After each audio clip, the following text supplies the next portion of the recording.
So, what is appreciation in real estate and why does it matter?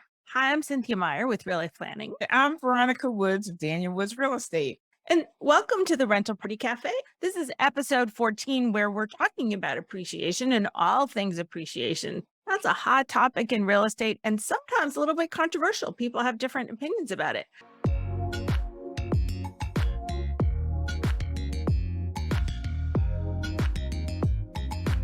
So today, we're going to talk about adding value in your property, in the equity in the property, right? The potential sale value of the property. Veronica, what do people usually mean when they say appreciation? They're assuming that the prices always go up. I guess the simple definition is the pricing go up, but prices can go down. So I think really this is a conversation about what is value, Hmm. how Okay, good. I like that. assess Yeah. the right value of the property, and assuming that the price will go up, how should that price appreciation or raise in price over time? How should that factor in your decision making about making an investment? Yeah, because when people say appreciation, they don't always mean exactly the same thing when they're talking about it. So you're talking about the value of the property, maybe the value added from renovation, the value in a neighborhood becoming more desirable. My definition of appreciation has always been where there are more buyers than sellers, right? There's an increase in demand. There's also the natural price appreciation that comes with inflation, right? With the just general cost of everything going up.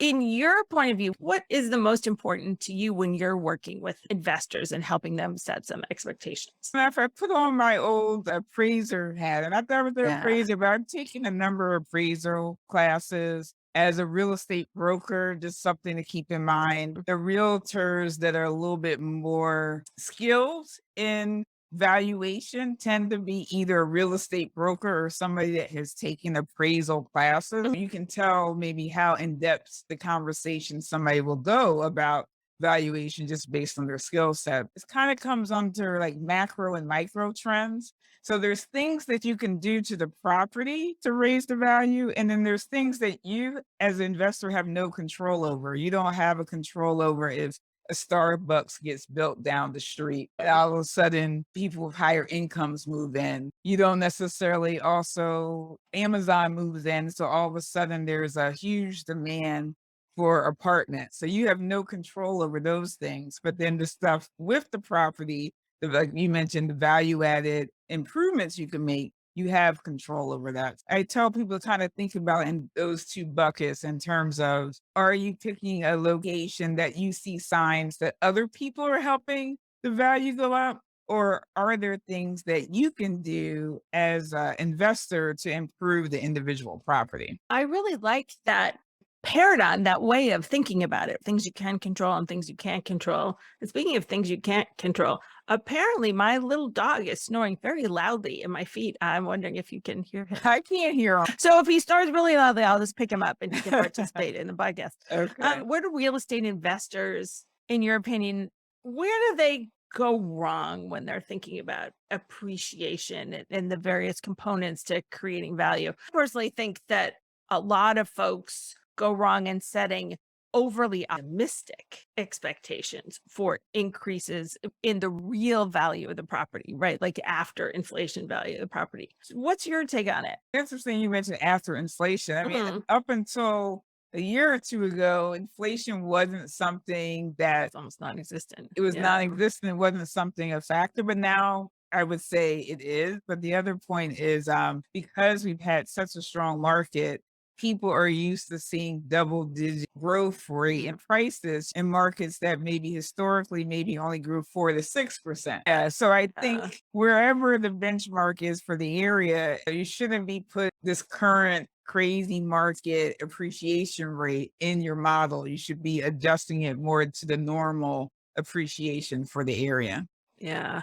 So I remember when I first moved to California in the early 1990s, in the Bay Area, prices actually were just kind of lingering for a while, Mm. and many real estate investors that I knew there were underwater on their buildings at the time. And of course, now when we think of Bay Area prices, they've just gone gangbusters. I mean, it's probably 10 or 15 times higher than it was in 1992. But things don't always go up in a straight line, even if prices tend to appreciate consistently over time. And even if you've added value to the property. Yeah, I think it's just important to look at it over the long term as opposed to shorter term. Let's talk about the ways that people can add value to their particular property. So the first is, I guess, would be buying something that needs a little love, putting that love or renovations into the property, whether they're minor or major renovations, and the sale value of the property after those renovations, because the investor was willing to take them on, the risk of making them themselves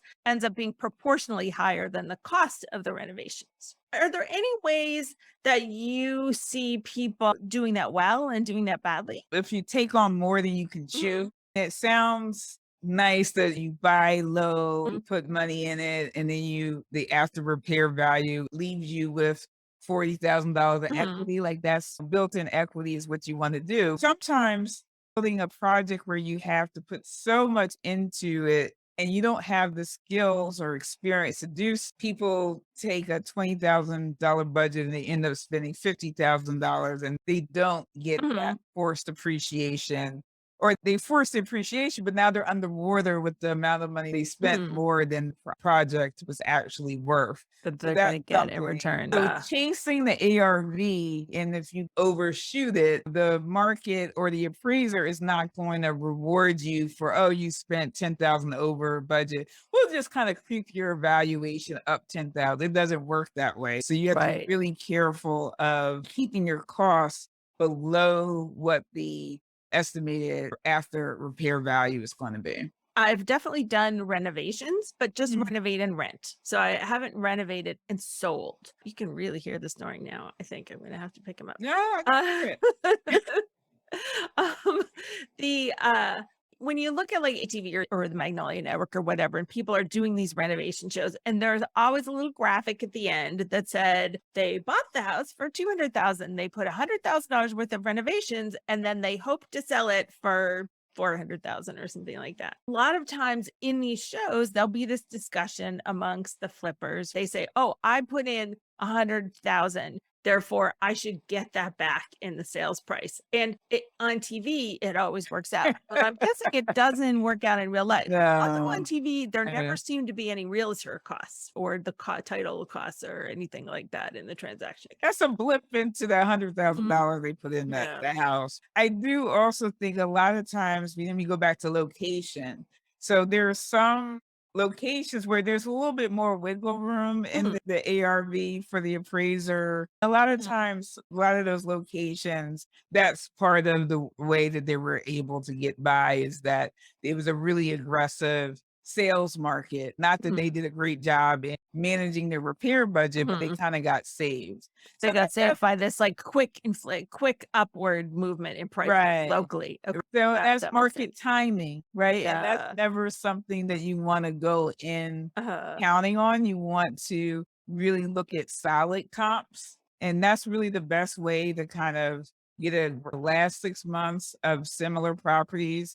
I mean, so that's the best number to go in on. Now, maybe there's upside. So let's say all you comps you see are at 250. Maybe you can get a little love, 265, maybe 5 or 10,000 more, but I wouldn't stretch too far beyond that or whatever rough percentage it is, because then you're just hoping, right? It's not really grounded by reality. Then the other thing with multifamily, so the difference between single family comps and multifamily comps, with multifamily is a little more difficult because even if it's a small multifamily, it's just less sales for most areas. And then the appraiser may have to go with a wider geographic boundary. And it's just a little less science, where if it's a neighborhood where there's 200 homes that look exactly alike, like you're not going to run past that sale last week as far as thinking about the ARV.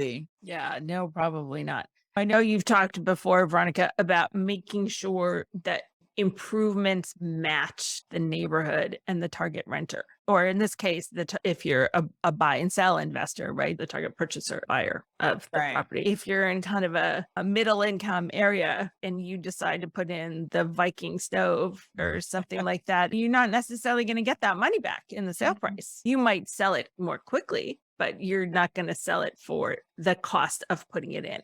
Most likely. I've also heard you say that like the listing agent of the property is selling the dream after repair value. What does that mean? That's why I kind of mentioned the training that I have versus other realtors. A lot of realtors are a little nervous about the numbers in general. They may do less kind of due diligence of comparable analysis to give insight. Really, it's a marketing thing. You list the price at what the value is today. But then if I'm working with a client, I'm working with a buyer and they want to know, what do I think the after repair value is? I'm factoring that into our initial bid. Again, I want to make sure our buying cost plus acquisition cost isn't over what the after repair value is. And some just not familiar enough to give people that insight. As an investor, ask for the comps because they may not just give it to you. They're thinking about buying this house right now, as opposed to what the potential could be after you renovate it.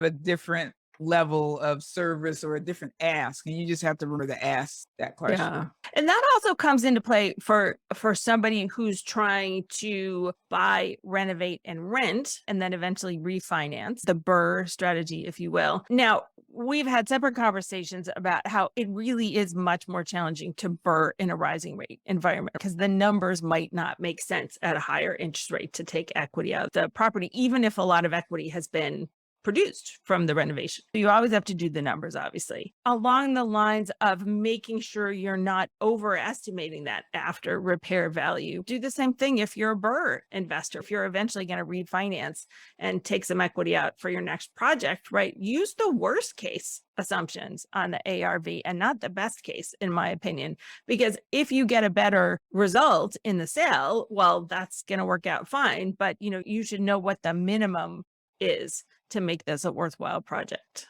Agreed. And I guess the likely case as well. I definitely wouldn't go with the best case. Yeah. I think looking at hard numbers, past comps, you can feel safe. You have some statistical evidence. The other tip would be as you're proceeding with your project, and I've helped clients or done my own BRRRRs, is constantly looking at the market. So maybe you looked at the ARV when you purchased and you kind of put your head down and picked out floor tiles and stuff, but like you have to constantly be checking in with the market. So if you're planning to refinance, usually it's within 6 months, sometimes it might be longer, the nature of the project. You need to like every few months just kind of be checking the additional sales just to see if you have new data that can give you a better estimate of what that AV will be. In my business, working with real estate investors, I definitely work with more rental property owners, apartment owners, short-term rental owners, et cetera, than flippers,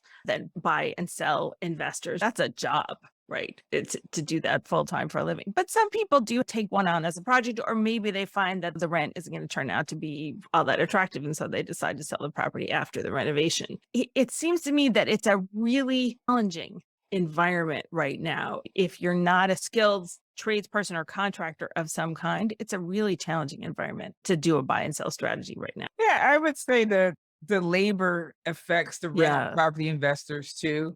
If the property you're buying is empty and needs a lot of work, it's sitting vacant. It could be sitting vacant for 6 months until a tenant's moved in. So it's kind of the same concept. Either you refinance into longer term debt, whether you take money out or not, basically there's a difference between the short-term loan and then your permanent financing with a tenant in there. If you can shorten that time and keep that budget, you originally said 20, you really spent 20. So that efficiency in managing the budget really is important to either you're a flipper or a buy and hold investor. I always tell folks who are doing this for the first time, right? They're becoming real estate investors for the first time. And let's take, for example, the person who is buying another property, not a house hacker, right? Everything starts with cash flow. The property at a minimum should be marginally cash flow positive, right? When you account for reserving for maintenance and capital expenditures, right? You should not start off cash flow negative, no matter how attractive the neighborhood is. What's your take on that? I agree with that. I do think what I hear from talking to clients, they're not sure what the right number is Yeah. because they may hear people throwing out numbers in different circles, but they don't know if they paid all cash for it. So if you paid all cash, you're going to have, and no debt service, you probably will have a higher cash flow than somebody that is more leveraged. But that more leveraged person has more reserves. So who's better off Yeah. overall? The person who Right. kept their cash reserves and something happens, or the person who maximized their cash front and then is left naked if something happens. So Yeah, sure. An appropriate amount of leverage can be the caffeine in the real estate investor's coffee. I don't know if that's a good analogy or not, but it's the idea that it's a risk management tool, right? If exactly. you take too much, it's risky, but if you don't take enough, that is also very risky. So let's just make the math simple: $100,000 in one property or a $25,000 down payment in 4 properties. And if everything's cash flowing at least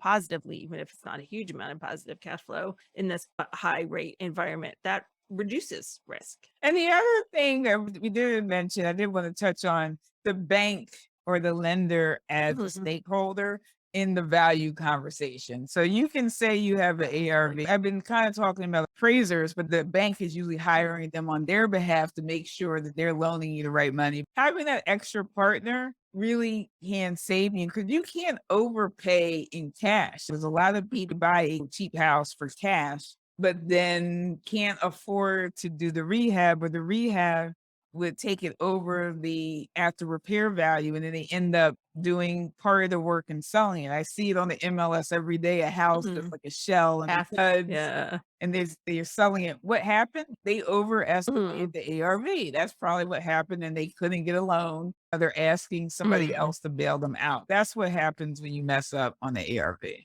Yeah. A good reminder to all of us: every real estate investor needs liquidity and cash reserves. That is the financial tool that is going to help you through unexpected events of that kind or other kind. In the whole history of real estate investing, what's more important, cash flow or appreciation?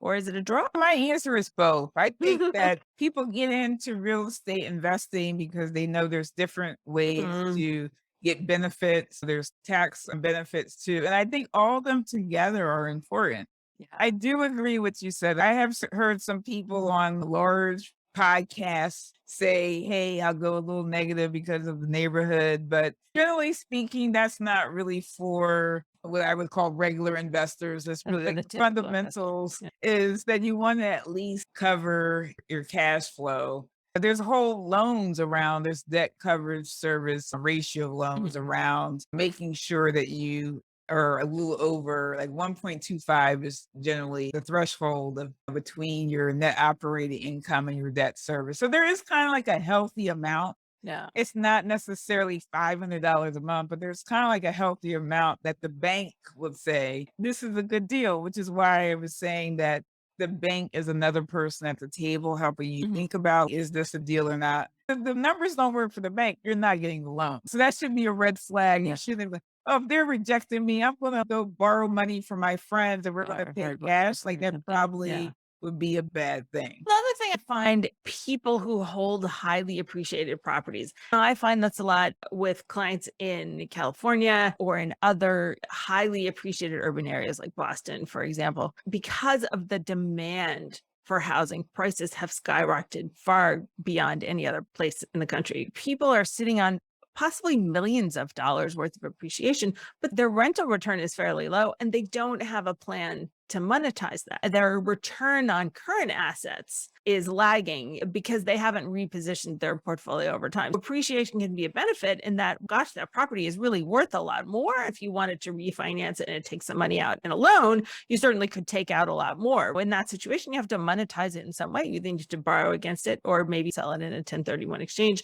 Those are really hard decisions for people that have held on to these properties for a long time, maybe 20 years. They see them worth a lot of money, but they can't really get at it. I would say that equity that is the definition of wealth, right? Just Yep. because you're not cashing out, that is on your balance sheet. Mhm. How I think about the cash flow conversation now is if the math works where you're kind of controlling your budget from acquisition to rehab, you're going in with equity, even if you don't take in, like that's wealth. Like that's what we're in real estate Right. for. Especially if you're going to pass it to the next generation. If you don't need to realize the appreciation, meaning that you don't need to sell it or borrow again against that additional equity in order to pay your retirement costs, for example, there are lots of great ways to build generational wealth. And I was referring to you buy the property, Mhm. automatically have equity. So that's just like Yeah. trade off to lower cash flow, but instant equity. Mhm. That's another way I think about it. If I know I'm going to have instant equity based Mhm. on what I see the neighborhood values at,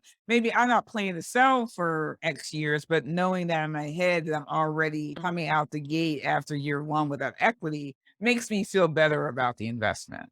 Yeah. So, Veronica, anything else you would add to this brainstorm conversation about appreciation? The only thing I would add that didn't come up is just thinking if you're just holding property and you're concerned about keeping your value and keeping your appreciation, you should also think about how you're raising your rents over time. Because if your rents are lagging, but you're like, hey, I always have the same tenant, they're long-term tenants, but your rents are lagging, that is a negative on how an appraiser will look at your property versus another. If the house next door is getting $1,000 more per month, let's say it's a multifamily in income, their property is going to be worth more than yours. So it's Sure. important. It's a more profitable business, if you will. Exactly. So Yeah. that income is a portion of creating value. The work on the house, getting people willing to pay more rent is also creating value. And that's a really good way to slide into a heads up on our next conversation, which is about how to set the rent for your rental property. So thank you so much for joining me in the Rental Property Cafe this morning. As always, lots of wisdom from